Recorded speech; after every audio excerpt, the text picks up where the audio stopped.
కొరింథీయులకు రాసిన మొదటి పత్రిక 10వ అధ్యాయం తీసి పెట్టండి. నేను కొన్ని ప్రశ్నలు అడుగుతా, కొంచెం మనం యథార్థంగా నిజాలు మాట్లాడుకొని వాక్యంలోనికి వెళ్ళాలి కదా. హల్లెలూయా. నిజాలు మాట్లాడితే అందరికీ నచ్చుతుందా? అందుకే యథార్థవాది లోక విరోధి అని అన్నారు. ఓకే, దేవునికి స్తోత్రం కలుగును గాక. హల్లెలూయా. ఎప్పుడైనా మీరు మీ ఆత్మీయ జీవితం నుంచి పడిపోయిన సందర్భాలు ఉన్నాయా? ఎవరికైనా ఎప్పుడైనా మీ ఆత్మీయ జీవితం నుంచి పడిపోయిన సందర్భాలు అంటే ప్రార్థనకు దూరం అవ్వడం, వాక్యం చదవకపోవడం, పాట వచ్చినా కానీ పాడకపోవడం, ప్రార్థన చేయొచ్చినా కానీ చేయకపోవడం, పరిచర్య చేయాలని ఉండి కూడా చేయకపోవడం, ఇట్లా ఎప్పుడైనా జరిగిందా లేదా చెప్పండి. జరిగింది. సో వీటన్నిటికీ కారణం ఏంటి? ప్రతిసారి మనం అనుకుంటాం, ఈ వారం ఇది చేయాలి, ఈ వారం నేనే ముందుండాలి, ఈ వారం నేనే మందిరము శుభ్రం చేయాలి, ఈ వారం నేనే అన్ని ఇక్కడ పరిచర్య చేయాలి అని అనుకుంటాం. కానీ ఆ సమయానికి రాలేకపోతాం. ఎందుకు చెప్పండి? ఎందుకు రాలేకపోతాం?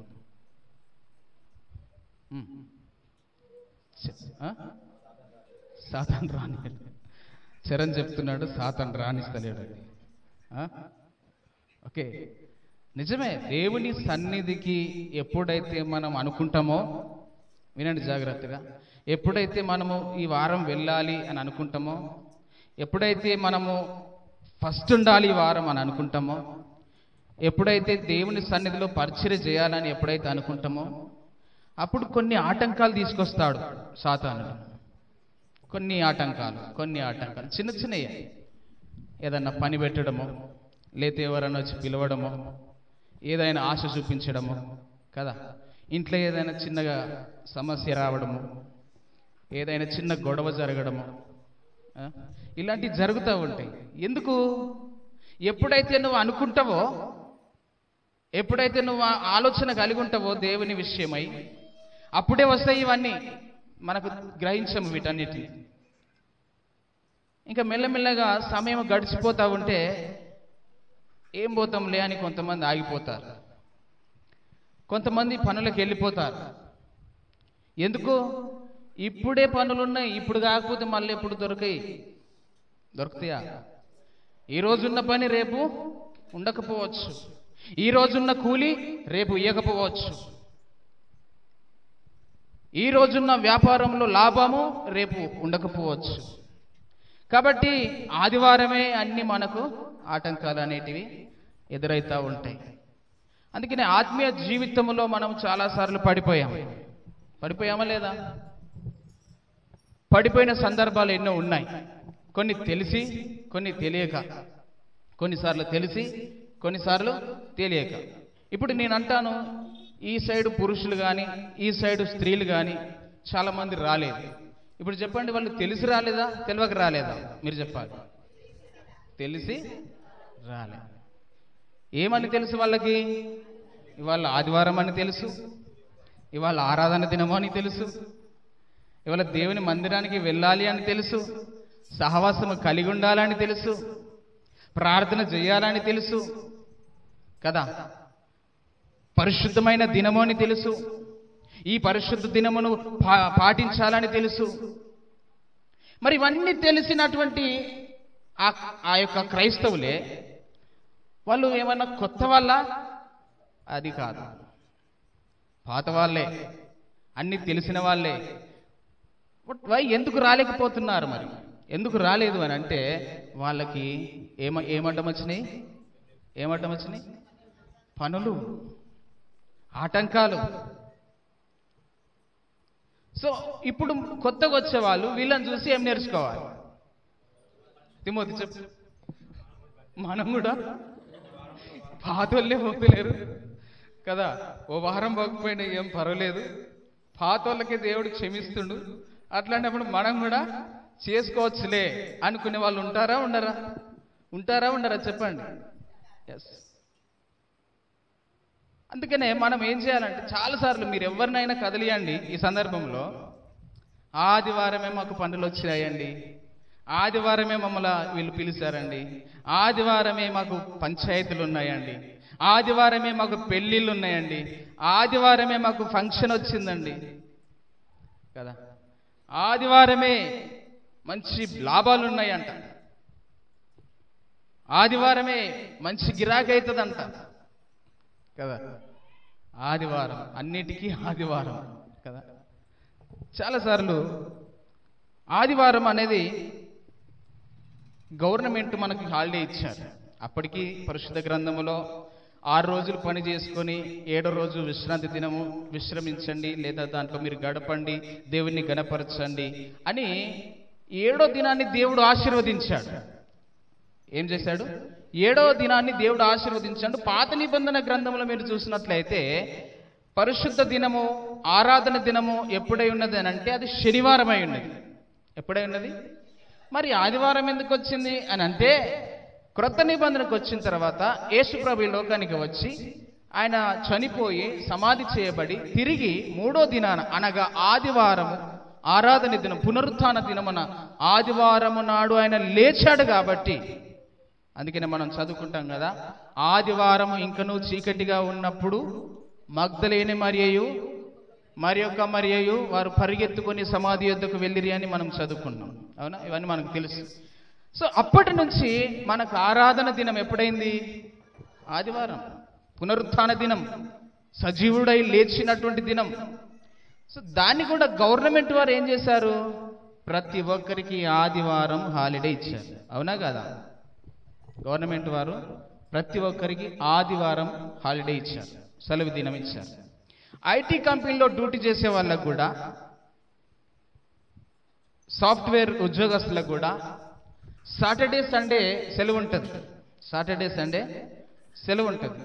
కానీ మనకి సెలవు అనేదే లేదు. ఉన్నా మనం తీసుకో, ఒకవేళ తీసుకున్నా దాన్ని సరిగా ఉపయోగించం. కారణం ఏంది? మనకు గవర్నమెంట్ హాలిడేతో పని లేదు, పరిశుద్ధ దినముతో పని లేదు. కాబట్టి మన పని ఏదో మనం చేసుకుంటూ వెళ్ళాలి అని అనుకుంటూ ఉంటాం కదా. పడిపోతున్నాం చిన్న చిన్న విషయాలలో. పెద్ద విషయాలేం కాదు, ఆలోచిస్తే అవి చిన్న విషయాలే. మీరు కూర్చొని ఆలోచించండి. ఎప్పుడైనా ఆటంకం జరిగినప్పుడు ఆలోచించండి, ఈ రోజు ఎందుకు ఈ ఆటంకం వచ్చింది, ఈ రోజు ఎందుకు వీడు లాభం తీసుకొస్తా అంటుండు, ఈ రోజే ఎందుకు ఇక్కడ వ్యాపారం జరుగుతుంది, ఈ రోజే ఎందుకు పనివారు దొరుకుతున్నారు, ఈ రోజే ఎందుకు పంచాయతీలు నిర్ణయించారు, ఈ రోజే ఎందుకు ఈ యొక్క పెళ్లిళ్ళు పెట్టారు, ఈ యొక్క ఫంక్షన్లు పెట్టారు అని మీరు ఆలోచిస్తే మీ ఆత్మీయతకు ఆటంకాలు జరుగుతున్నాయి. మీరు మందిరానికి వెళ్లకుండా మిమ్మల్ని ఆకర్షిస్తా ఉన్నాయి. అవునా కదా? హవ దేనికి పడిపోయింది? ఆకర్షణీయకి ఆకర్షించింది ఆ ఫలం. అంత మాత్రమే కాకుండా ఆకర్షించే మాటలు చెప్పింది సాతాను. ఆ మాటలకి ఆమె చూసే ఆ ఫలానికి చాలా దగ్గర పోలిక ఉంది. ఆమె అట్లా పడిపోవడం జరిగింది. అవునా కదా? కాబట్టి మనం ఎప్పుడు కూడా చిన్న చిన్న విషయాలకు పడిపోకుండా సమయానికి వచ్చే ప్రయత్నం చేయాలి. ఏం చేయాలి? ఇంటర్వ్యూ ఉందనుకోండి, ఎప్పుడు వెళ్ళాలి? 11 గంటలకు ఇంటర్వ్యూ అన్నారు, ఎప్పుడు వెళ్ళాలి? 10 గంటలకి ఎందుకు వెళ్ళాలి? 11:30కి వెళ్ళొచ్చు కదా, 12 గంటలకు వెళ్ళొచ్చు కదా. ఏమవుతుంది చెప్పండి? మనకి ట్రైన్ ఉంది, అది ఒక 12 గంటలకు ఉంది అనుకుందాం, ఎప్పుడు వెళ్ళాలి? ఎందుకు 11ంటికి వెళ్ళాలి? ఓ 10 నిమిషాలు ఆలస్యంగా వెళ్తే ఏమవుతుంది? మళ్ళీ ఇంకో ట్రైన్ వస్తుంది కదా. బుకింగ్ దానికే ఉంది కాబట్టి ఇంకో ట్రైన్ ఎక్కడానికి వీల్లేదు కదా. మనం అన్నిటికీ సమయానికి వెళతాం.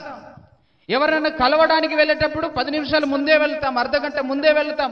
వాళ్ళు ఆఫీస్ నుంచి బయటకు వచ్చేంత వరకు మనం వెయిట్ చేస్తూ ఉంటాం.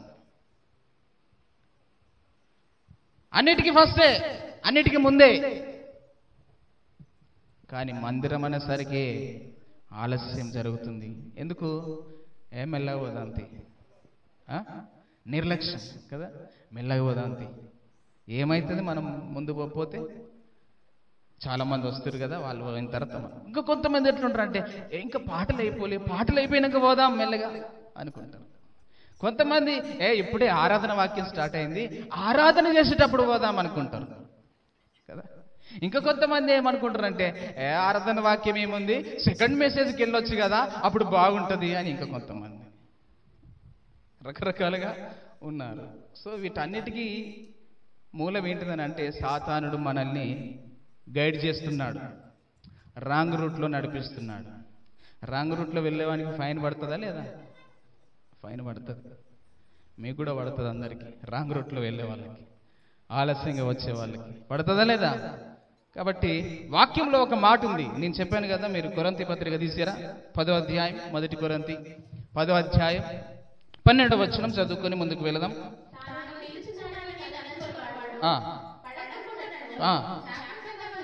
జాగ్రత్తగా చూచుకునవలెను.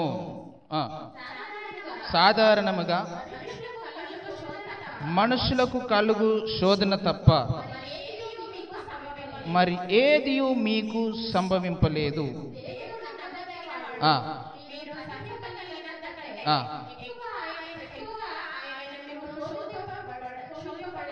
అవును,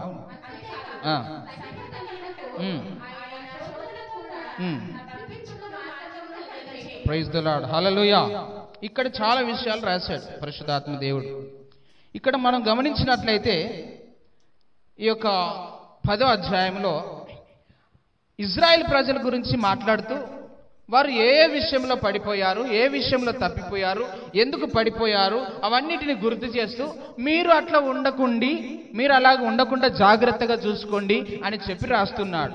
వారు ఏం చేశారు అని అంటే, వారు దేవుని యొక్క సన్నిధిని అనుభవిస్తూ, దేవుని యొక్క అడుగుజాడల్లో నడుస్తూ, దేవుని యొక్క మేఘ స్తంభం క్రింద నడుస్తూ, దేవుని మార్గంలో నడుస్తూ, దేవుని యొక్క మేలులను అనుభవిస్తూ, మోషే నాయకత్వంలో నడుస్తూ అనేక సార్లు మోషే పైన, దేవుని పైన, అహరోను పైన సనిగారు. వాళ్ళు సనిగి సంహారుని చేతికి అప్పగింపబడ్డారు. అంటే ఏమయ్యారు? చంపబడ్డారు. సనిగి చంపబడ్డారు. అయితే వాళ్ళు అలాగ చంపబడ్డారు కదా, వాళ్ళు అందరూ కూడా వాళ్ళు ఏమనుకున్నారనంటే, మేము అందరం ఒకటే అడుగు జాడల్లో నడుస్తున్నాం, మేము అందరం ఒకేసారి వెళ్తున్నాం, మేము అందరము దేవుని మేఘము కింద వెళుతున్నాం, దేవుడు మాకు అగ్ని స్తంభమై ఉన్నాడు, మాకు రాత్రి వేళ వెలుగునిస్తున్నాడు, మేము నిమ్మలంగా దేవుని యొక్క ఆ యొక్క వెలుగులో మేము నడుస్తున్నాం, మేము సముద్రము దాటాం, మేము అరణ్యమును దాటాం, మేము అనేక శ్రమలను దాటాం, మేము అందరము కూడా ఒకే భోజనము చేశాం, ఒకే పానము చేశాం అని అనుకున్నారు. కానీ అందులో అనేకులు దేవునికి అనగా మోషేకు సేవకునికి తిరగబడ్డారు, వ్యతిరేకించబడ్డారు, వ్యతిరేకత కలిగి ఉన్నారు, తృణీకరించారు, లేక మోషేను చాలా సార్లు విసిగించారు. దేవుని పైన కూడా వారికి విసుగు కలిగింది. దేవుణ్ణి కూడా వారు ఏం చేసినారని అంటే సనుక్కున్నారు దేవుని పైన అనేక సార్లు. అందుకనే వారిలో చాలా మంది చంపబడ్డారని మనం చూస్తూ ఉంటున్నాం. 5వ వచనం చదవండి. అయితే వారిలో ఎక్కువ మంది దేవునికి ఇష్టలుగా ఉండకపోయిరి గనక అరణ్యములో సంహరింపబడిరి. దేవునికి ఏం చేశారు? వీళ్ళు ఇష్టలుగా లేరు. దేవునికి ఇష్టలుగా ఉండాలంటే ఎట్లుండాలి? దేవునికి ఇష్టమైన వాళ్ళు ఏం చేస్తారు? దేవుడంటే ఇష్టమైన వాళ్ళు ఏం చేస్తారు చెప్పండి? ఇప్పుడు మీకు ఇష్టమైన వాళ్ళ కోసం మీరు ఏం చేస్తారండి? మీకు బాగా ఇష్టమైన వాళ్ళు వచ్చారనుకో, ఏం చేస్తారు చెప్పాలి మీరు?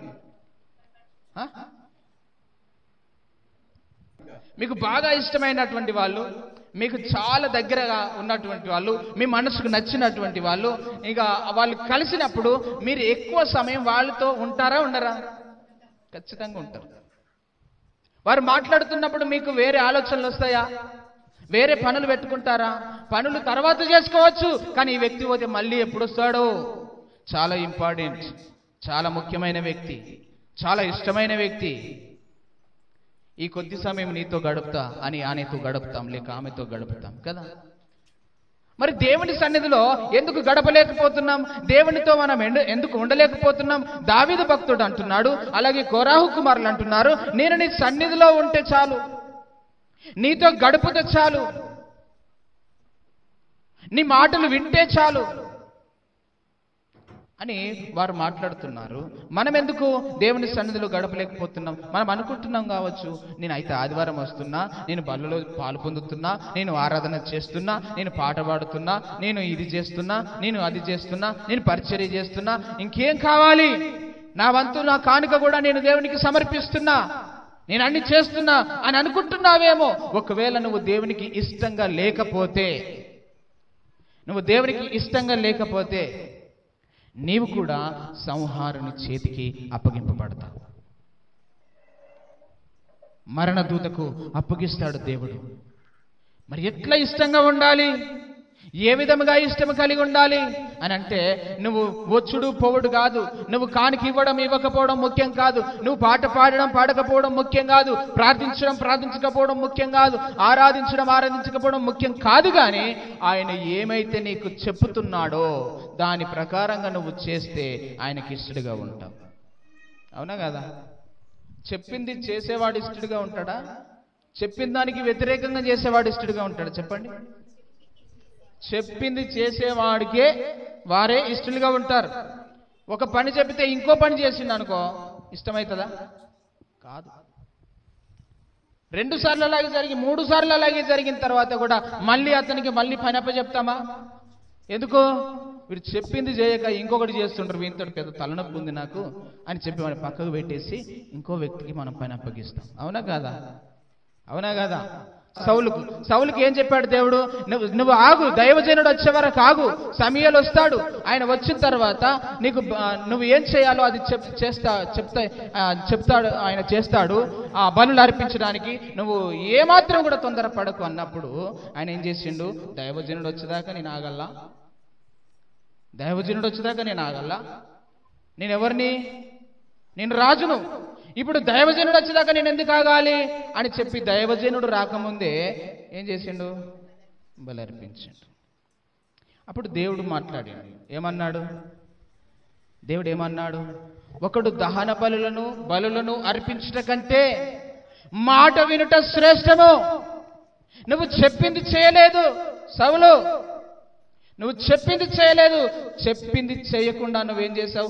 ఆజ్ఞను వ్యతిరేకించావు, తృణీకరించావు, ఆజ్ఞకు వ్యతిరేకంగా చేశావు. దైవజనుడు వచ్చేదాకా ఆగలేకపోయావు.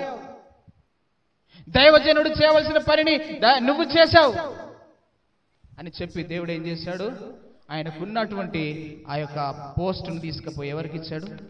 దావీదుకి ఇచ్చాడు. అంతే. మనం కూడా దేవునికి ఇష్టంగా బ్రతకకపోతే, దేవుడు చెప్పింది మనం చేయకపోతే, నీకున్న తలంతు, నీకున్నటువంటి ఏదైనా కావచ్చు, అది తీసుకెళ్ళి ఇంకొకరికి అప్పగిస్తాడు. అదేదైనా కావచ్చు. అందుకని ఇక్కడ ఏమంటున్నాడు? ఎవరైతే నిలుచున్నానని అనుకుంటారో వారు పడిపోకుండా జాగ్రత్తగా చూసుకోవాలి. మనం చాలాసార్లు వెహికల్స్ నడిపిస్తుంటాం, బండి నడిపిస్తుంటాం, కారు నడిపిస్తుంటాం. ఇంకా నాకు వచ్చు కదా, నాకు పర్ఫెక్ట్గా వచ్చింది కదా అని చెప్పేసి మనం స్టీరింగ్ వదిలేస్తే ఎట్లుంటుంది చెప్పండి? స్టీరింగ్ వదిలేసినాం అనుకో, హ్యాండిల్ వదిలేసినాం అనుకో, ఏమవుతుంది?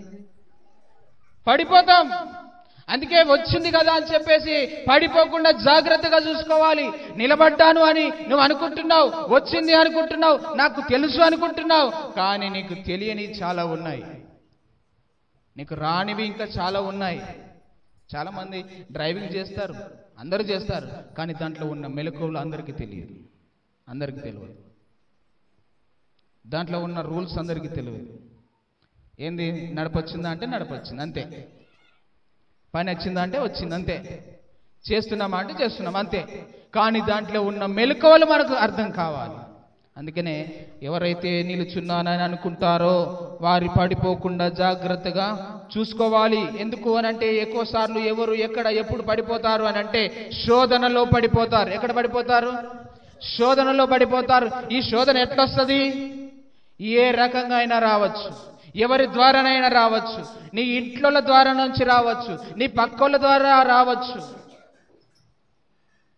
ఎక్కడి నుంచైనా రావచ్చు, ఏ మూల నుంచైనా రావచ్చు, ఎవరి ద్వారా అయినా రావచ్చు, ఏ రూపకంగా అయినా రావచ్చు శోధన. దానిని నువ్వు గ్రహించి నువ్వు దాంట్లో నుంచి తప్పించుకోగలిగితే, దేవుడు అన్నాడు తప్పించుకోగలిగేటువంటి జ్ఞానం కూడా దేవుడు ఇస్తానన్నాడు. హల్లెలూయా.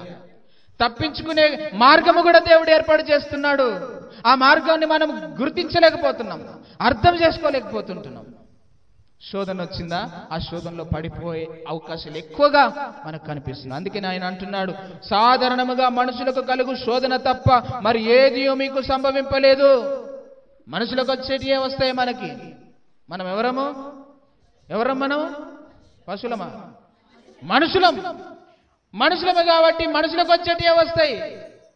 మనమేమనుకుంటామంటే, అబ్బో ఇది నాకు చాలా పెద్ద శోధన అండి, అబ్బో ఇది చాలా పెద్ద సమస్య అయిపోయింది, ఇది ఇంత భయంకరమైన సమస్య నాకు ఎదురైంది, ఇది ఎట్లా తప్పించుకోవాలి దీని నుంచి అని ఆలోచించుకుంటూ కూర్చుంటాం. ఎవరికి వస్తాయట శ్రమలు? ఎవరికి? మనుషులకు కలుగు శోధన తప్ప మరి ఏది నీకు సంభవింపలేదు. ఒక మనిషిగా నువ్వు దేవుని సన్నిధికి వచ్చి ఆలోచించి చూడు. ఒక మనిషిగా దేవునికి ఇష్టడిగా బ్రతికి చూడు. ఒక మనిషిగా ఆ శోధనని ఎలా జయించాలో ఆలోచించి చూడు. ఒక మనిషిగా నువ్వు దేవునితో సరైన సంబంధం కలిగి ఉండు. అప్పుడు దేవుడు దాంట్లో నుండి కూడా తప్పించుకునే మార్గాన్ని నీకు కలుగజేస్తాడట. హల్లెలూయా. అంతేకాదు, సహించగలుగుటకు ఆయన శోధనతో కూడా తప్పించుకునే మార్గమును కలుగజేస్తాడట. హల్లెలూయా. మార్గము కూడా ఉంది పక్కన, తప్పించుకునే మార్గం ఉంది. కానీ ఆ మార్గాన్ని చూస్తలేవు. నువ్వు దేన్ని చూస్తున్నావు? శోధన చూస్తున్నావు. ఏంటిది మార్గము? ఆ మార్గం ఏంటిది? నేనే మార్గము, నేనే సత్యము, నేనే జీవము. ఎవరు మార్గం? ఎవరు చెప్పండి? యేసయ్యే మార్గము.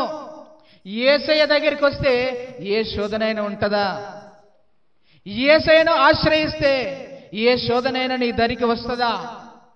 మనం ఏం చేస్తామని అంటే, శోధన రాగానే ఇంకా శోధన వచ్చింది కదా, ఈ శోధన నాతో అయితే లేదు, ఇంకా దేవుడు వద్దు, ఏమద్దు. అరే ఆయనే మార్గంగా ఉన్నాడని అక్కడ చెప్తుంది వాక్యము. నేనే తప్పించుకోవడానికి మార్గం ఏర్పాటు చేస్తా అని ఆయన నీ దగ్గరకు వస్తుంటే నాకు ఏదొద్దు, ఇంకా ఈ శోధన నాకు అసలు సహించలేకపోతున్నా, ఈ శోధన తట్టుకోలేకపోతున్నా అని అంటున్నాం. జాగ్రత్తగా ఉండండి అని చెప్తుంది. అవునా కదా? 12వ వచనంలో ఏమన్నాడు? తాను నిలుచున్నానని తలంచుకొని వాడు పడకుండానట్లుగా జాగ్రత్తగా నువ్వు ఎప్పుడైతే చూస్తావో, జాగ్రత్తగా ఎప్పుడైతే ఆ మార్గాన్ని వెతుకుతావో సొల్యూషన్ దొరుకుతుందా లేదా? ప్రభు దగ్గర ప్రతి సమస్యకు ఏమున్నది? తప్పించుకునే మార్గం ఉన్నది, సొల్యూషన్ ఉన్నది. అక్కడ జవాబు ఉన్నది. అక్కడ జవాబును వెతకట్లేదు మనం. ప్రశ్నను పట్టుకొని ఏంది ప్రశ్న ఇట్లా ఉంది, ఎట్లా రాయాలి, ఎక్కడ దీని జవాబు అంటున్నాము, కానీ ఆ జవాబు ఎక్కడుందో మనం వెతుకుతలేం, ఆ మార్గం ఎక్కడుందో మనం వెతుకుతలేం. ఇప్పుడు నేను అంటాను, 24 గంటలు మనం పని చేస్తున్నాం. మనం ఇందాక ఇంట్రడక్షన్లో మాట్లాడుకున్నట్టుగా చాలా మంది ఇక్కడ నుంచి చాలా మంది రాలేకపోయారు. సరే, కొంతమంది కొన్ని కారణాలు బట్టి రాలేకపోయారు. కొంతమంది అయితే చాలా ఆదివారాలు కూడా 24 గంటలు పనులు చేస్తూ ఏం చేస్తున్నారు? వారు డబ్బు తప్పనట్లేదు, నేను సంపాదించుకోవడము వద్దనట్లేదు, తప్పనట్లేదు, కానీ దేవునికి ఇవ్వవలసిన సమయాన్ని దేవునికి ఇవ్వాలి. ఇప్పుడు మనం అన్ని ఆదివారాలు పోగొట్టుకొని సంపాదించుకున్నాము అనుకోండి, తర్వాత అది మన దగ్గర ఉంటుందా? చెప్పండి, ఉంటుందా?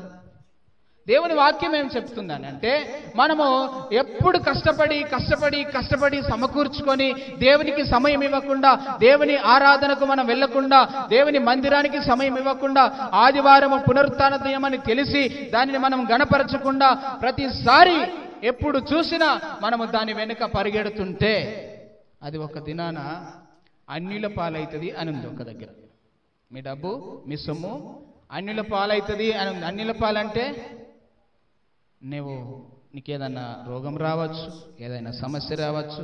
నువ్వు దేవునికి పోనీ ఇంత కష్టపడి దేవునికి ఏమైనా దశంభాగం ఇచ్చినావా అంటే అది లేదు. అన్నీ తీసుకుపోయి ఎవరి చేతిలో పెడతావు? మళ్ళా అన్యుల చేతుల.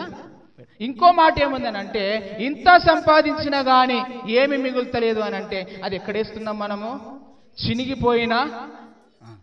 చినిగిపోయిన సంచిలో. చాలాసార్లు మనం అనుకుంటాం, భార్య భర్తలు మాట్లాడుకుంటారు, ఇగో నువ్వు వెళ్ళి ఈ వారము నేను పనికి వెళ్తా.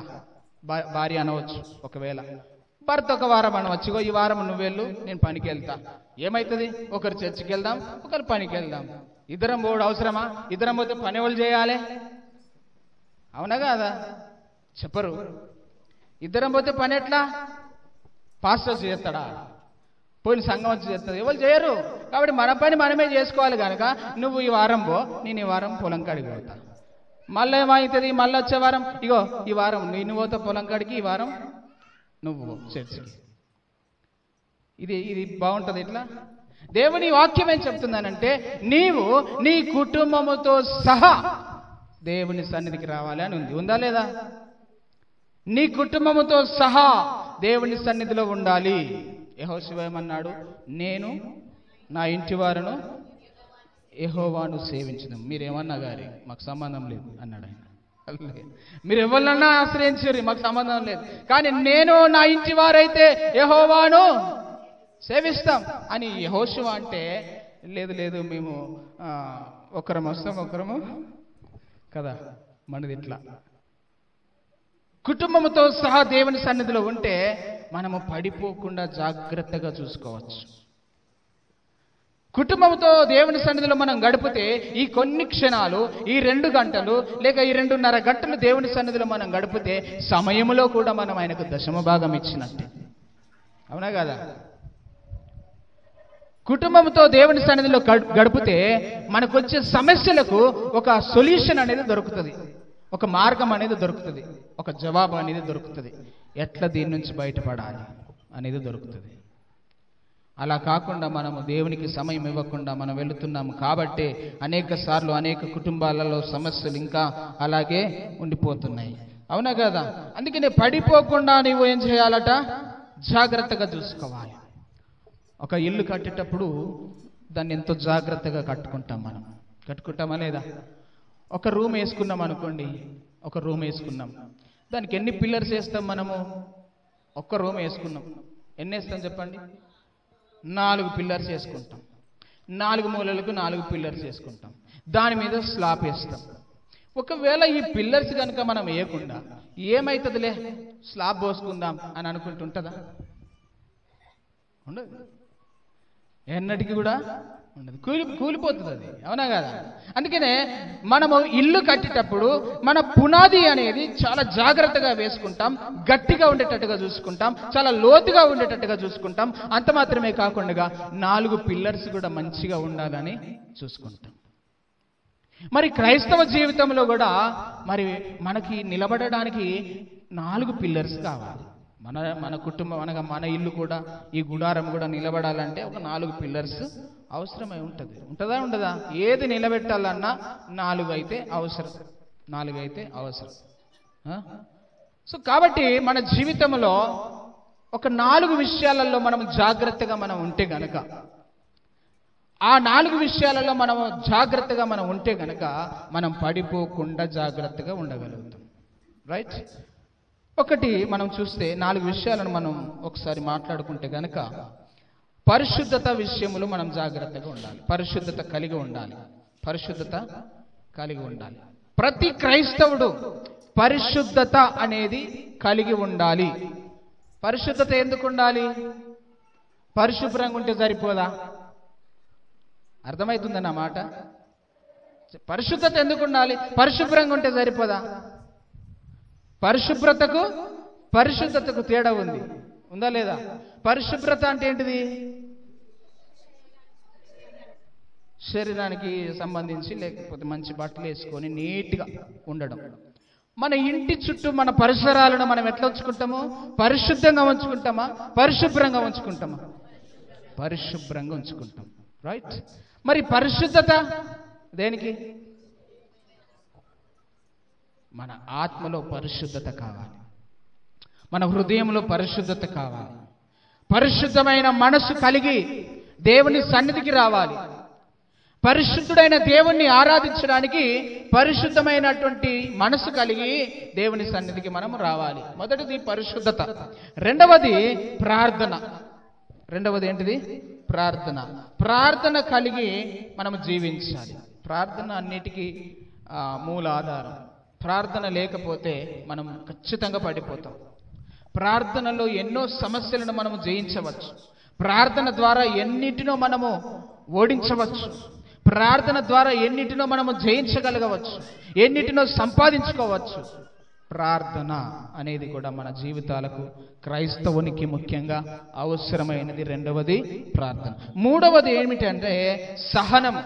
సహనం సహనం అనేది ఎప్పుడు మనకు బయటకు వస్తుంది? సహనం గుణం ఎప్పుడు బయటపడుతుంది? ఈ గుణం మీకు ఎవరైనా బాగా ఇరిటేషన్ తెప్పించారు అనుకో, అప్పుడు ఎట్లుంటుంది? బాగా మీకు ఇరిటేషన్ తెప్పిస్తారు అనుకో, అప్పుడు మీకు ఏమొస్తుంది? కోపం వస్తుంది. అయితే దేవుడు అంటున్నాడు, మీరు సహనం కలిగి ఉండండి. మీరు సహనము అనే గుణాన్ని కలిగి ఉంటే ఆ కోపం అనేది రాదు. ఇంకా సహనముతో జయించాడు యేసయ్య. సహనము కలిగి ఉన్నాడు, ఓర్చుకున్నాడు, అన్నిటినీ సహించాడు కాబట్టే ఆయన సింహాసనము దగ్గర ఉన్నాడు, దేవుని కుడి పార్శ్వమున కూర్చున్నాడు. సహనం మన జీవితానికి అవసరం. తర్వాత నాలుగోది సమాధానం అవసరం. ప్రతి ఒక్కరికి ఏం కావాలా? సమాధానం. మనిషికి మధ్యలో సమాధానం కావాలి. దేవునితో మనిషికి సమాధానం కావాలి. కుటుంబంలో సమాధానం కావాలి. ఈ మూడిట్లో ఏదో ఒకటి లేకపోయినా నువ్వు పడిపోతావు.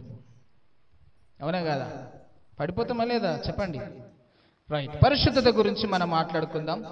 సమయము ఉన్నది కాబట్టి త్వరగా నేను చెప్తాను. పరిశుద్ధత గురించి మాట్లాడుకుందాం. కొరింథీ పత్రిక మొదటి పత్రిక 6వ అధ్యాయం 11వ వచనంలో ఈ విధంగా ఉంది. కొరింథీ మొదటి పత్రిక 6వ అధ్యాయం 11వ వచనం.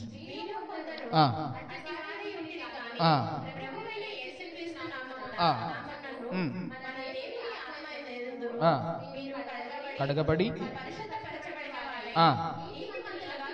Praise the lord. హల్లెలూయా, హల్లెలూయా. చదివిన తర్వాత మీరు నన్ను చూడాలి. అందరు తలలు కిందికి వేస్తే నేను ఎవరికి చెప్పాలి? మీరు ఇట్లనే ఉంటే నేను ఎవరికి చెప్పాలి? మీరు నన్ను చూస్తే మీకు చెప్పాలనిపిస్తుంది. ఓకే, ఏం చెప్తున్నాడు? మీలో కొందరు అట్టివారై ఉంటిరి. ఎట్టివారు? మీరు బైబిల్ చూడద్దు, నన్ను చూడాలి. మీలో కొందరు అట్టివారై ఉంటిరి, కానీ ఇప్పుడు లేరు అని ఉంది. మీరు ఇప్పుడైతే మీరు ఏం చేయబడ్డారు? ఆత్మయందు మీరు కడగబడి పరిశుద్ధపరచబడిన వారై నీతిమంతులుగా తీర్చబడితిరి. మీలో కొందరు అట్టివారై ఉంటిరి అంటే ఏంటిది? అట్టివారంటే అట్టివాళ్ళేనా? చెప్పండి. అట్టివారై ఉంటిరి అంటే దాని పైన వచనంలో ఉంది.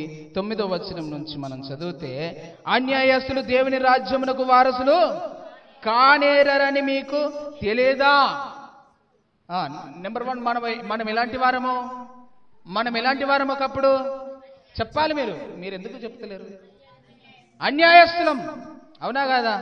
మీరు మాట్లాడాలి, మీరు కూడా. ఓకే, మనం ఒకప్పుడు అన్యాయస్తులం, కానీ ఇప్పుడు కాదు. అవునా కాదా? కాదు, ఇప్పుడు మనం న్యాయస్తులం. ఎందుకో? న్యాయవంతుడైన దేవుణ్ణి మనం నమ్మాము కాబట్టి, న్యాయము జరిగించే దేవుణ్ణి మనము వెంబడిస్తున్నాము కాబట్టి మనలో ఏముండాలి? ఇప్పుడు న్యాయం ఉండాలి.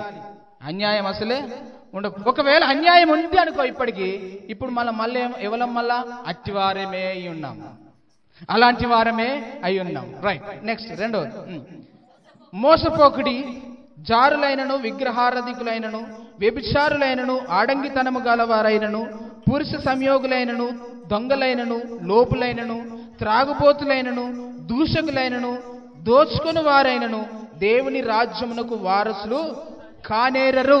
రైట్. బాగా మీరు ఈ వచనాన్ని మళ్ళీ చదువుకోండి ఇంటికి పోయినాక. ఇక్కడున్న క్యారెక్టర్స్ అన్ని కూడా ఒకప్పుడు మనలో ఉన్నాయి. ఒప్పుకుంటారా లేదా? ఇక్కడున్న ఈ వచనంలో ఉన్న ప్రతి మాట మనలో ఉండింది ఒకప్పుడు. కానీ వాక్యం ఏం సెలవిస్తుంది? మీలో కొందరు అట్టివారై ఉంటిరి గాని ప్రభు అయిన యేసుక్రీస్తు నామమునను మన దేవుని ఆత్మయందును మీరు కడగబడి పరిశుద్ధపరచబడిన వారై నీతిమంతులుగా తీర్చబడితిరి. ఇప్పుడు మనం ఎవరము? పరిశుద్ధపరచబడిన వారు, కడగబడిన వారము, పరిశుద్ధపరచబడిన వారము, నీతిమంతులుగా తీర్చబడిన వారం. అర్థమవుతుందా? మీరు అటు ఇటు మసులితే నాకు ఏమనిపిస్తుంది అంటే ఇది ఎక్కుతలేదు అని అనిపిస్తుంది. నాకు తెలుసు నేను టీచర్ని కాకపోయినా టీచర్ లాగానే ఆలోచిస్తాను. అటు ఇటు మసిలిరా అనుకో, టీచర్ చెప్తా అంటే వీడికి ఎక్కుతలేదు అని అర్థమైపోతుంది. మసలకుండా శ్రద్ధగా విన్నారు అనుకో, ఇట్లనే మంచిగా ఎక్కించుకుంటుండు అని అర్థమవుతుంది. అవునా కదా? అంతేనా? అంతే కదా సిస్టర్? మీరు సిస్టర్ అంతే కదా? కొందరు కళ్ళు మూసుకొని కూడా ఉంటారట, కళ్ళు తెరిచి కూడా విన్నట్టుగా నిద్రపోతారట. మీలా అలాంటి వాళ్ళు ఎవరైనా ఉన్నారా? హల్లెలూయా, హల్లెలూయా. సో కాబట్టి జాగ్రత్తగా వింటే అర్థమవుతుంది. మీరు మసిలిరు అనుకో ఎక్కదు, పక్కలు డిస్టర్బెన్స్ చేస్తారు, కదిలిస్తారు. అప్పుడు ఏమవుతుందంటే ఈ మాటలు మీకు ఎక్కకుండా అయిపోతాయి. Okay, right. ఏం చేస్తున్నాం ఇక్కడ? ఏం చూస్తున్నాం? ప్రభు అయినటువంటి యేసుక్రీస్తు నామమున మన దేవుని ఆత్మయందును మీరు కడగబడి పరిశుద్ధపరచబడిన వారై నీతిమంతులుగా, కడగబడి పరిశుద్ధపరచబడిన వారై నీతిమంతులుగా. ఇప్పుడు మనం ఎట్లా ఉండాలి మరి? పరిశుద్ధమైన జీవితము కలిగి ఉండాలి, న్యాయము జరిగించే వాళ్ళముగా మనం ఉండాలి. ఇక్కడ ఉన్న క్యారెక్టర్స్ అన్ని కూడా మనలో నుండి తొలగించుకోవాలి, వాటన్నిటిని చంపివేయాలి. మనకి మంచి కలిగించే వాటిని మాత్రమే మనం ఏం చేసుకుంటాం? శ్రేష్టమైనటువంటి వాటిని మాత్రమే మనం స్టోర్ చేసుకుంటాం, నిల్వబెట్టుకుంటాం, లేక దాచుకుంటాం. చెడు పదార్థాలు ఉన్నాయనుకోండి, వాటిని ఏం చేస్తాము? తీసేస్తాం, పడేస్తాం. ఒకవేళ మనం తోట పెట్టాం, తోటలో మంచి చెట్లు పెరుగుతున్నాయి, పిచ్చి చెట్లు పెరుగుతున్నాయి. ఇప్పుడు ఏం చేస్తాము? పెరగనిది అనుకుంటావా? పిచ్చి చెట్లు అన్నిటినీ కూడా పీకేస్తాం. మన జీవితంలో కూడా అప్పుడప్పుడు ఇలాంటి బయటకు వస్తాయి, ఈ క్యారెక్టర్స్ బయటకు వస్తాయి. అన్యాయం చేయరా ఏమైతుంది అనే ఒక మాట వినబడుతుంది లోపల నుంచి. అరే దొంగతనం చేయరా ఏమైతుంది అని ఒక మాట వినబడుతుంది లోపల నుంచి. ఎవరు చెప్తారా మాట? ఒకటి సాతాను వినిపిస్తా ఉంటాడు నీకు పదే పదే. ఏం కాదు చేయరా, ఏం కాదు పోరా, దొంగతనం చేయరా, వ్యభిచారం చేయరా, తాగురా, తిరుగురా. ఈ మాట లోపల నుంచి వినబడుతుంది. ఏంగా తీరా, చర్చికి పోకపోతే ఏమవుతుంది, ఈ యొక్క ఆదివారము ఈ పనికి పోరా, ఆ పనికి పోరా, వీళ్ళతో తిరుగురా, వాళ్ళతో తిరుగురా అని లోపల నుంచి ఏమవుతుంది? ఒక మాట నీకు వినిపిస్తుంది. ఇంకో మాట కూడా వినిపిస్తుంది అదే టైంలో. ఆ మాట ఏమంటదంటే, రే వద్దురా, తప్పు చేయకురా, అన్యాయం చేయకురా, అరే నువ్వు దొంగతనం చేయకురా, వ్యభిచారం చేయకురా, వద్దురా, మోసపోకురా, అరే సత్తవురా, దేవుడు రమ్మంటుండు, దేవుని సన్నిధికి పోరా, ఇవాళ ఆదివారం రా, ఆయన సన్నిధికి పోరా అని ఇంకో మాట కూడా వినబడుతుంది. ఇప్పుడు ఈ రెండు మాటల మధ్యలో నువ్వు ఏమైపోతున్నావు? నలిగిపోయి అప్పుడు ఏమనిపిస్తుంది నీకు? ఇటు వల్ల అర్థం కాదు, అటు వల్ల అర్థం కాదు. ఆఖరికి ఒక నిర్ణయం తీసుకుంటావు. ఏమనుకుంటావు అంటే, ఈ అమ్మ చర్చికి తర్వాత బోధమైతే, చర్చికి మళ్ళో వారమైనా పోవచ్చు, కానీ వీళ్ళు ఇంతగానం చెబుతున్నారు కదా, ఇంతగానం రమ్మంటారు కదా అని మనం ఓటు ఎవరికేస్తామో ఇటే. ఈ సాతానుడు ఏం చేస్తాడంటే పదే పదే నీకు ప్రేరేపణ కలిగిస్తా ఉంటాడు. చెయ్యిరా, ఏం కాదు, అన్యాయం చేయరా, దొంగతనం చేయరా, వ్యభిచారం చేయరా, తాగురా, తిరుగురా, పనికి పోరా, మందిరమేగా పెట్టురా. ఇవన్నీ ఎవరి పని? అప్పుడు ఏమవుతుంది? ఇటు నుంచి ఇంకోటి, వద్దురా, చెయ్యకురా, తప్పురా, మోసపోతున్నావురా, అరే తప్పు చేస్తున్నావురా, నువ్వు దేవుని మందిరానికి పోరా, ఇక ఆదివారం రా, సమయానికి పోరా. అయ్యో ఆయన ఇక్కడ నుంచి ఒక స్వరం వినబడితే ఈ స్వరాన్ని మనం పట్టించుకో. నువ్వు పోతేవో అని భార్య అని అంటాడు భర్త. భార్య ఏమంటది? నువ్వు పోతేవో అని భర్తని అంటది భార్య. ఆఖరికి ఎవరో ఒకరు మాత్రమే వస్తారు. ఇది పరిశుద్ధత నుంచి మనల్ని దూరం చేస్తూ ఉంటుంది, పరిశుద్ధత నుండి మనల్ని దూరం చేస్తూ ఉంటుంది. అందుకనే పరిశుద్ధముగా, కడగబడిన వారముగా, నీతిమంతులముగా మనము తీర్చబడ్డాము. కాబట్టి మళ్ళా అలాంటి క్యారెక్టర్స్ మన లోపలికి వస్తే వాటిని మనం ఏం చేయాలి? పక్కన పెట్టేసాలి. ఇక్కడ నుంచి వినపడతాయి దేవునికి వ్యతిరేకమైన మాటలు ఒక స్వరము ద్వారా నీకు వినబడుతున్నప్పుడు అక్కడ నుంచి మనం ఏం చేయాలా? సాతానా యేసు నామములో నిన్ను బంధిస్తున్నాను అంతే. సాతానా యేసు నామములో నా యొద్ద నుంచి పో అనాలి.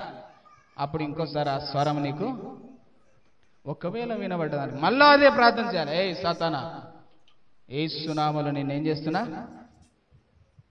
పో అని ఆజ్ఞాపిస్తున్నా, పోవాలి అని చెప్పి నువ్వు ప్రార్థన చేసుకోవాలి. అందుకనే పరిశుద్ధమైన జీవితము మనం కలిగి ఉండాలి.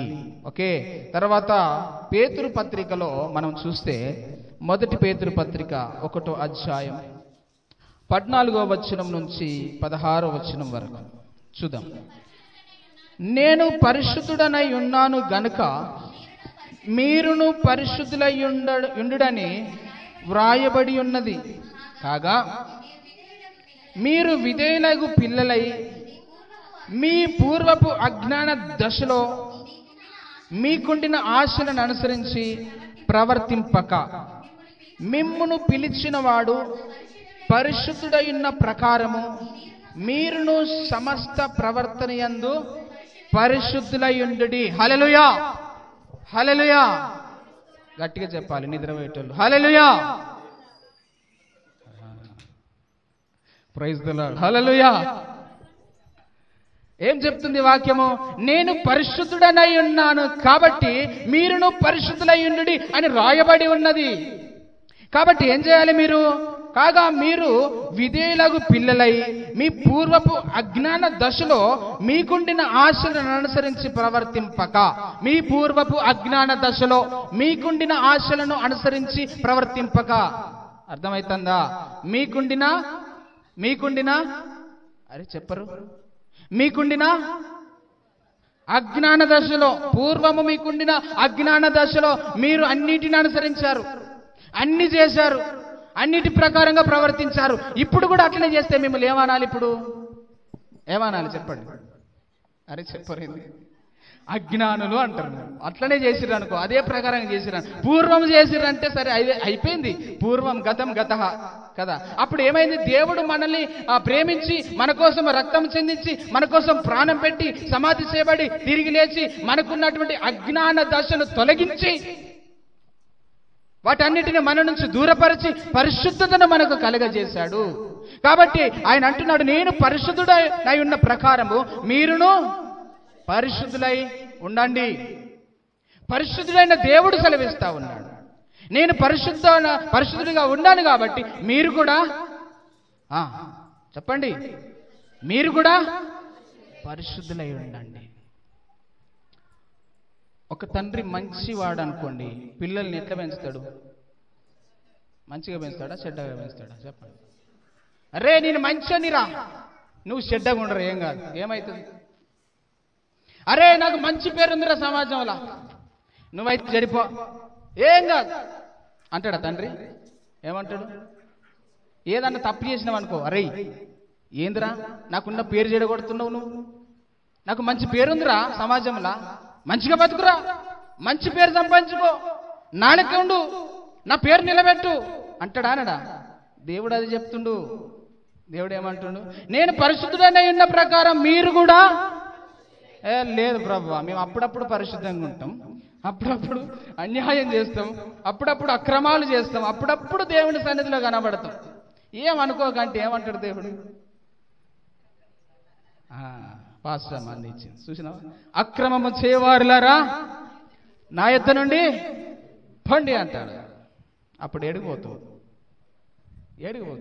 అందుకనే పరిశుద్ధుడనై ఉన్న ప్రకారం మీరు కూడా పరిశుద్ధులై ఉండండి.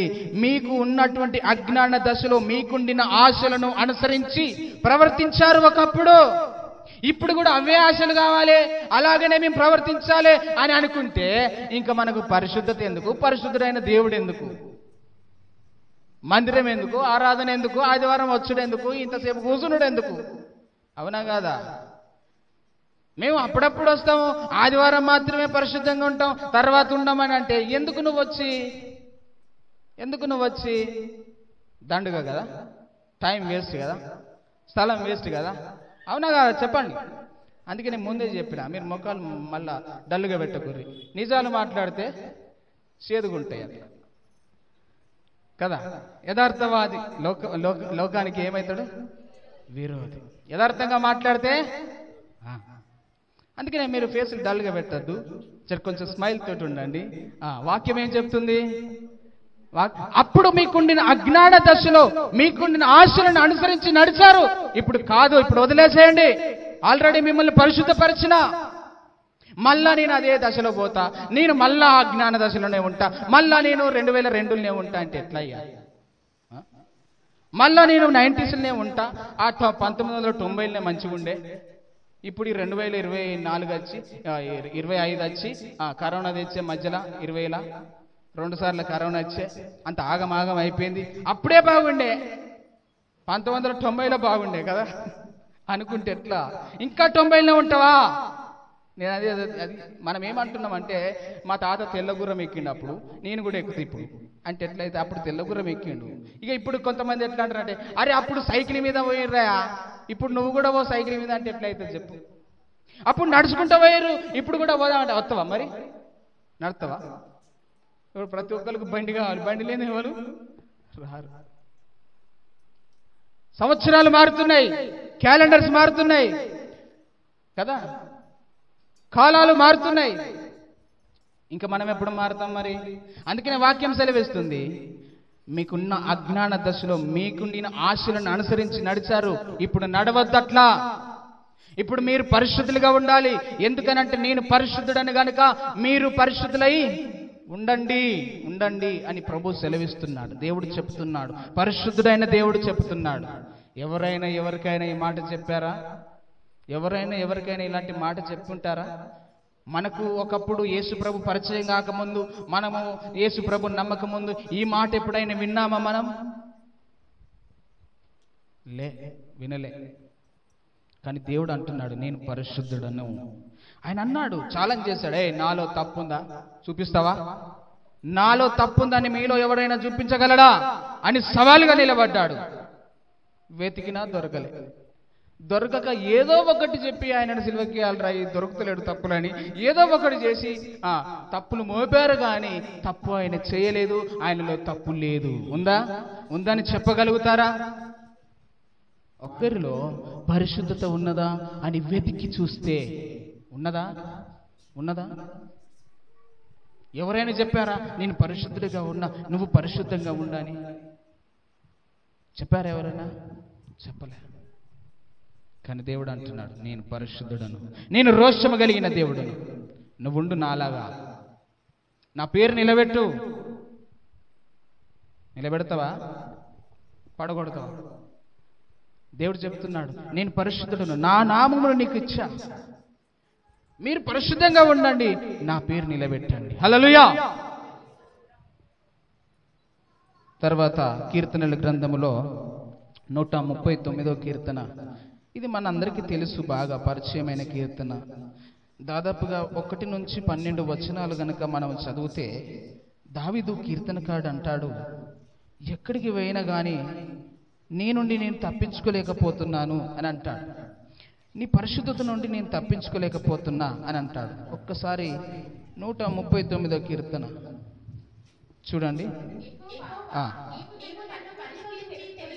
నీవు నన్ను పరిశోధించి తెలుసుకొని ఉన్నావు, నేను కూర్చుండుట నేను లేచుట నీకు తెలియను, నాకు తలంపులు పుట్టక మునుపే నీవు నా మనసు గ్రహించి ఉన్నావు, నా నడకను నా పడకను నీవు పరిశీలన చేసి ఉన్నావు, నా చర్యలన్నిటినీ బాగుగా తెలుసుకొని ఉన్నావు, మాట నా నాలుకకు రాకమునుపే అది నీకు పూర్తిగా తెలిసి ఉన్నది.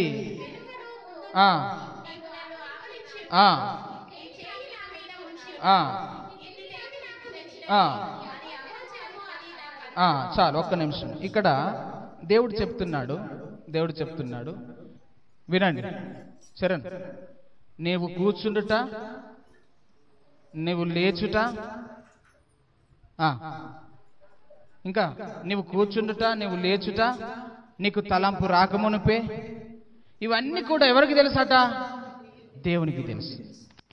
ఇప్పుడు నువ్వు ఇక్కడ ఎట్లా కూర్చున్నావో దేవునికి తెలుసు, నువ్వు ఏం ఆలోచిస్తున్నావో దేవునికి తెలుసు, నీకు తలంపు పుట్టకమునిపే నీకు ఏ తలంపు వస్తుందో కూడా దేవునికి తెలుసు. తెలుసా లేదా? ఏ సైకాలజిస్ట్ అని చెప్తాడా ఈనాటి మాటలు? ఏ యొక్క సైకాలజిస్ట్ ఒక డాక్టర్ దగ్గర తీసుకుపోయి ఈయన మనసులో ఏముందో చెప్పు అంటే చెప్తాడా? మరి దేవుడు దేవుడు ఎవరు? చెప్పండి, పూర్తి చేయండి. దేవుడు, అరే గట్టిగా చెప్పరు. దేవుడు ఎవరు? Multi specialist. అంటే అన్ని ఎరిగినవాడు, అన్నిటిని తెలుసుకునేవాడు. ఏ డాక్టర్కు తెలియని రోగాలు ఈయనకు తెలుసు. ఏ డాక్టర్ గ్రహించని మనసు ఈయన గ్రహిస్తాడు. హృదయ రహస్యాలను గ్రహించేది ఎవరట? దేవుడే. నీ హృదయంలో ఏముందో, నీ తలంపులో ఏముందో అది నువ్వు ఆ తలంపులకు రాకమునుపే ఆయనకు తెలుసు.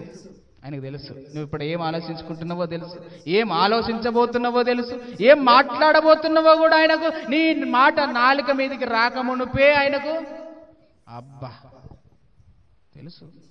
జాగ్రత్త. అందుకనే అంటాడు ప్రసంగి గ్రంథంలో, మనం భూమి మీద ఉన్నాము గనక మన మాటలు కొద్దిగా ఉండాలి. ఎందుకనంటే మనం భూమి మీద ఉన్నాము, దేవుడు ఆకాశమందు ఉన్నాడు. ఆయన మన మాటలను ఏం చేస్తాడట? ఆలకిస్తాడు. మాట్లాడేటప్పుడే జాగ్రత్తగా మాట్లాడాలి. అందుకే దేవుడు అంటున్నాడు, నువ్వు ఏం మాట్లాడుతావో నాకు తెలుసు బాబు, అమ్మా, నువ్వేం మాట్లాడతావో నాకు తెలుసు, నువ్వేం ఆలోచిస్తున్నావో నాకు తెలుసు, నీ మనసులో ఎవరిని తిట్టుకుంటున్నావో కూడా నాకు తెలుసు ఆయన అంటాడు దేవుడు. అవునా కదా? నువ్వు ఇప్పుడు ఏం ఆలోచిస్తున్నావో దేవునికి తెలుసు, నువ్వు కూర్చుండేది తెలుసు, నువ్వు లేచేది తెలుసు, నీకు తలంపులో ఏమొస్తుందో తెలుసు, నీ నడక తెలుసు, నీ పడక తెలుసు, నువ్వు ఎక్కడికి పోతున్నావో తెలుసు, ఏం చేస్తున్నావో తెలుసు, ఎవరితో ఎక్కువసేపు గడుపుతున్నావో తెలుసు, దేనితో ఎక్కువసేపు నీ టైం స్పెండ్ చేస్తున్నావో తెలుసు కదా. అన్నీ తెలుసు అని దేవుని వాక్యము సెలవిస్తూ ఉంది. అందుకనే అంటాడు కీర్తనకారుడు 7వ వచనం నుంచి, నీ ఆత్మ యొద్ద నుండి నేను ఎక్కడికి పోదును, నీ సన్నిధి నుండి నేను ఎక్కడికి పారిపోదును. నేను ఆకాశమునకు ఎక్కినను, నీవు అక్కడను ఉన్నావు. నేను పాతాళం యందు పడుకొనినను, నీవు అక్కడా ఉన్నావు. నేను వేకువ రెక్కలు కట్టుకొని సముద్ర దిగంతములో నివసించినను, అక్కడను నీ చెయ్యి నన్ను నడిపించును, నీ కుడి చెయ్యి నన్ను పట్టుకొనును. అంధకారము నన్ను మరుగు చేయును, నాకు కలుగు వెలుగు రాత్రి వలె ఉండును అని నేను అనుకుని ఎడల చీకటైనను నీకు చీకటి కాకపోయాను, రాత్రి పగటి వలె నీకు వెలుగుగా ఉండును, చీకటియు వెలుగును నీకు ఏకరీతిగా ఉన్నవి. ఏందయ్యా ఈ మాటలు? హల్లెలూయా. ఇంకా తప్పించుకుంటావా చెప్పండి? దావీదు అంటున్నాడు, అసలు ఎక్కడికి పోయినా నువ్వే ఉన్నావు. ఆకాశంకి ఎక్కిపోదామంటే అక్కడ నువ్వే ఉన్నావు, సముద్రంలోనికి పోయి దాక్కుంటా అంటే అక్కడ నువ్వే ఉన్నావు, అగాధంలోనికి వెళుతానంటే అక్కడ నువ్వే ఉన్నావు, పోనీ చీకట్లో నేను ఉంటాను అని అంటే అక్కడ కూడా నీకు చీకటిగా లేదు, వెలుగుగానే ఉన్నది. నీకు చీకటిగా లేదు, అంతా నీకు వెలుగుగానే. అసలు ఏడికి పోయినా తప్పించుకునేటట్లే అని అంటాడు దావీదు. ఇప్పుడు మనం తప్పించుకుంటామా చెప్పండి? నువ్వు ఎక్కడికి పోయినా, నువ్వు ఏ సొరంగంలోనికి పోయినా, ఏ సముద్రంలోనికి పోయినా, ఏ అగాధంలోనికి పోయినా, ఏ చీకట్లోకి పోయినా దేవునికి నువ్వు మరుగై ఉండలేదు. హల్లెలూయా. ఆయనకు నీవు తేటగా కనబడుతున్నావు, నేను తేటగా కనబడుతున్నా, మనకి ఏమీ అడ్డం లేదు. ఆయన అందరినీ చూస్తున్నాడు, సమస్తాన్ని చూస్తున్నాడు. మరి ఇంత తెలిసి కూడా మనం ఏం చేస్తున్నాం? సాటుకు తప్పులు చేస్తున్నాం, సాటుకు లంచాలు తీసుకుంటాం, సాటుకు దొంగతనంగా తాగుడు, వ్యభిచారం, ఇంకేదో చేయడం ఇవన్నీ ఎక్కడ జరుగుతున్నాయి? చాటుకు, చీకట్లో, ఎవరు లేని ప్రదేశంలో, ఎవరు చూస్తలేరనుకోని ఎక్కడికో పోయి నువ్వు చేస్తున్నావు, మరుగైన స్థలాలలోకి వెళ్ళి చేస్తున్నావు. అయితే అవన్నీ చేసుకుంటా మళ్ళీ ఏం తెలియనట్టు ఆదివారం వచ్చి నేను పరిశుద్ధుడను అని కూర్చుంటున్నావు దేవుని సన్నిధిలో. హల్లెలూయా. మరి దేవుడు అనుకోడా, అరే నిన్న మొన్న ఎడ తిరిగినవు బేటా, నువ్వు నిన్న మొన్న ఎడ తిరిగినావు, ఆడుంటివి కదా, ఈడుంటివి కదా, నువ్వు నిన్నేడున్నావో నాకు తెలుసు, మొన్నేడున్నావో తెలుసు, ఎక్కడ గడిపినావో నీ సమయం తెలుసు, ఎవరిని ఎట్లా మోసం చేసినావో తెలుసు, ఎవరితో ఏం మాట్లాడినావో తెలుసు.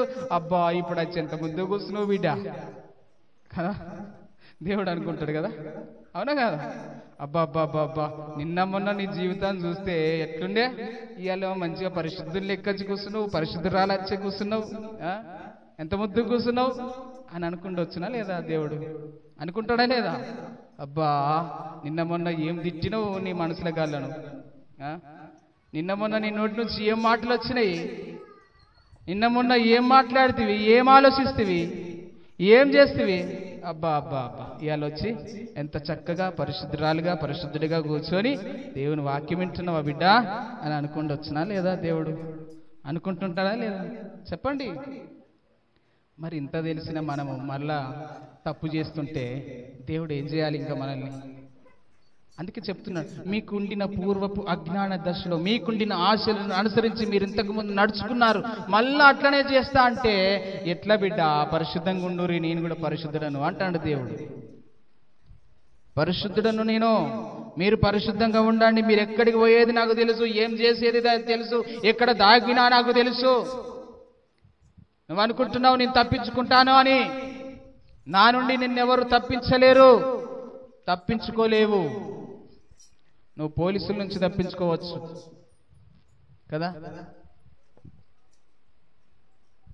ఇంకెవరి నుండి అయినా తప్పించుకోవచ్చు, మనుషుల నుండి తప్పించుకోవచ్చు, దొంగల నుండి తప్పించుకోవచ్చు, శత్రువుల నుండి తప్పించుకోవచ్చు, కానీ దేవుని నుండి నువ్వు తప్పించుకోలేవు.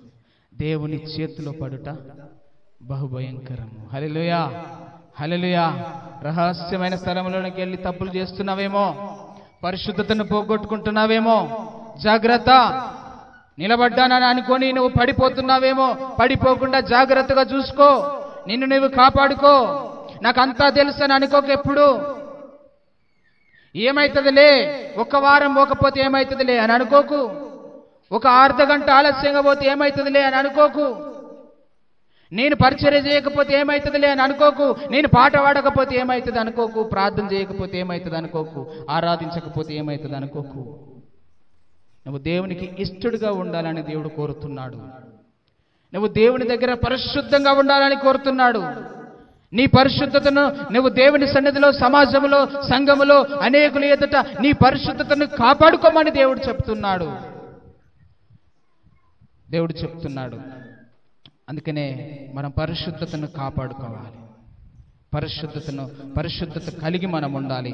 ఇది మొదటి పిల్లర్ మన జీవితంలో, మొదటి పిల్లర్. ఇంకెన్ని పిల్లర్లు ఉన్నాయి? ఇంకా 3 ఉన్నాయి. ఏంటి? ప్రార్థన, సహనము, సమాధానం. ఈ 3 పిల్లర్లు. ఈ పిల్లర్ ఆరినాక ఆ 3 పిల్లర్లు పోసుకుందాం. కొద్దిగా నీళ్ళు తాగాలి కదా, ఈ పిల్లర్ క్యూర్ కావాలి కదా, నీళ్ళు పట్టాలి కదా.